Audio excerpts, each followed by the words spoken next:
جی ہاں، وہ آسمانی دسترخوان ہے. جی، ایک ایسا دسترخوان ہے جہاں پر جو خوراک ہوتی تھی، جو نعمتیں تھی، وہ آسمان سے نازل ہوتی تھی. وہ حضرت عیسیٰ علیہ السلام کے دور میں تھا. اس کی تفصیل آئیے سنتے ہیں. حضرت عیسیٰ علیہ السلام کے حواریوں نے یہ عرض کیا کہ اے عیسیٰ بن مریم، کیا آپ کا رب یہ کر سکتا ہے کہ وہ آسمان سے ہمارے پاس ایک دسترخوان اتار دے؟ تو حضرت عیسیٰ علیہ السلام نے فرمایا کہ اس طرح کی نشانیاں طلب کرنے سے اگر تم لوگ مومن ہو تو خدا سے ڈرو.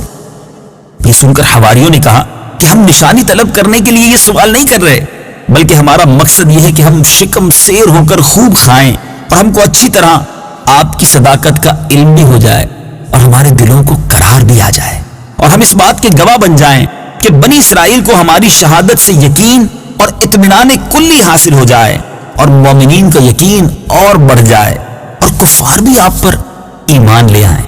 بہرحال حواریوں کی اس درخواست پر حضرت عیسیٰ علیہ السلام نے بارگاہ خداوندی میں اس طرح دعا مانگی.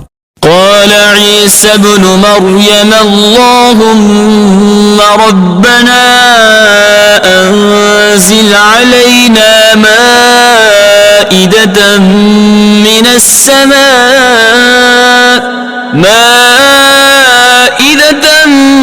السماء تكون لنا عيدا لأولنا وآخرنا وآية منك وارزقنا وأنت خير الرازقين.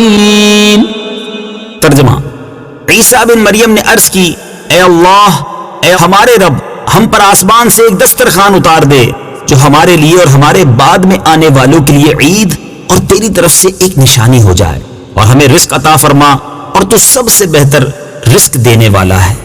حضرت عیسیٰ علیہ السلام کی دعا پر اللہ تعالیٰ نے فرمایا کہ دسترخوان تو اتار دوں گا، لیکن اس کے بعد بنی اسرائیل میں سے جو کفر کرے گا میں اس کو ایسا عذاب دوں گا کہ تمام جہان والوں میں سے کسی کو ایسا عذاب نہیں دوں گا.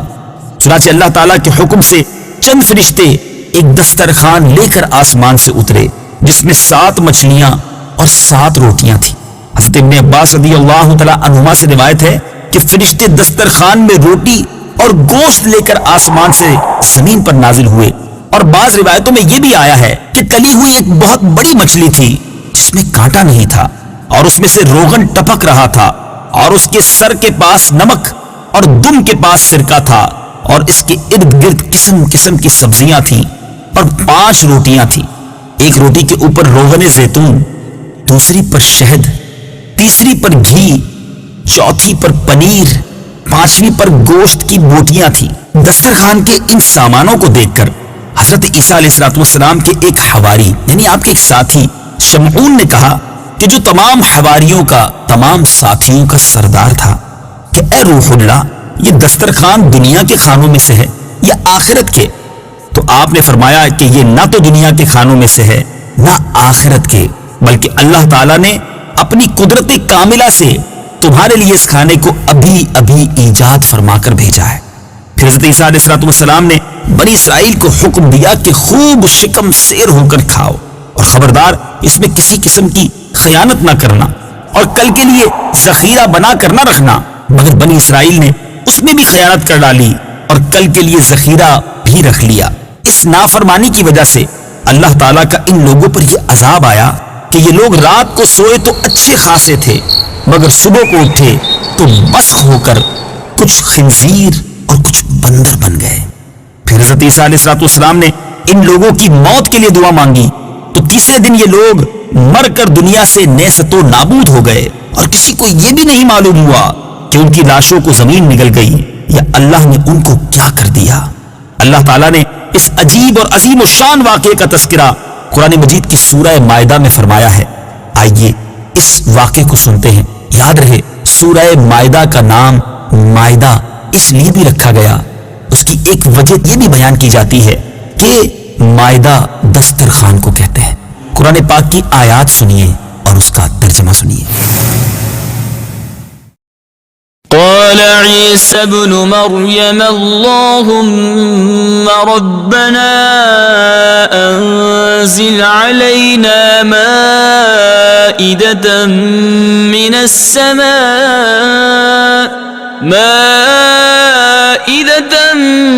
السماء تكون لنا عيدا لأولنا وآخرنا وآية منك وارزقنا وأنت خير الرازقين.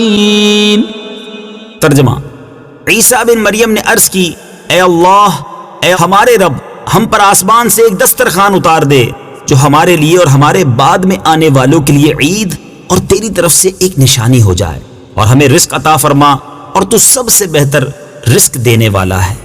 قال الله إني منزلها عليكم فمن يكفر بعد منكم فإني أعذبه عذابا لا أعذبه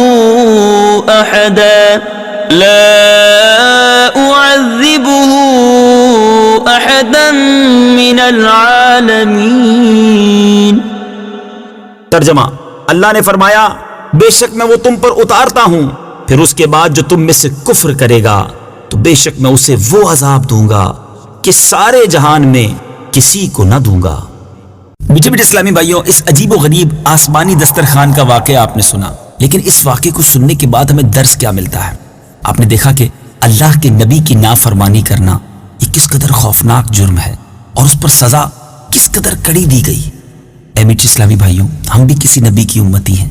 ہمارے آقا علیہ الصلوۃ والسلام کے بہت سارے فرامین ہم تک پہنچے ہیں. ہمیں بھی اپنے آقا علیہ الصلوۃ والسلام کے ان فرامین پر، ان احکام پر عمل کرنا ہے. نبی پاک علیہ الصلوۃ والسلام سے سچی محبت کا تقاضا تو یہ ہے کہ جو احکام عطا فرمائے اس پر تو عمل کرنا ہی کرنا ہے، بلکہ جو نبی پاک علیہ الصلوۃ والسلام کی سنتیں ہیں، عاشق رسول کو تو اس پر بھی عمل کرنا ہے. دوسری بات ہمیں یہ پتہ چلی کہ حضرت عیسیٰ علیہ الصلوۃ والسلام کی دعا میں ایک جملہ تھا، وہ یہ تھا کہ جس دن دسترخوان نازل ہوگا وہ دن ہمارے اگلوں اور پچھلوں کے لیے عید کا دن ہوگا. آئیے آیت کا یہ جز ایک بار پھر ترجمے کے ساتھ سن لیجیے. تكون لنا عيدا لأولنا وآخرنا وآية منك. ترجمہ: جو ہمارے لیے اور ہمارے بعد میں آنے والوں کے لیے عید اور تیری طرف سے ایک نشانی ہو جائے.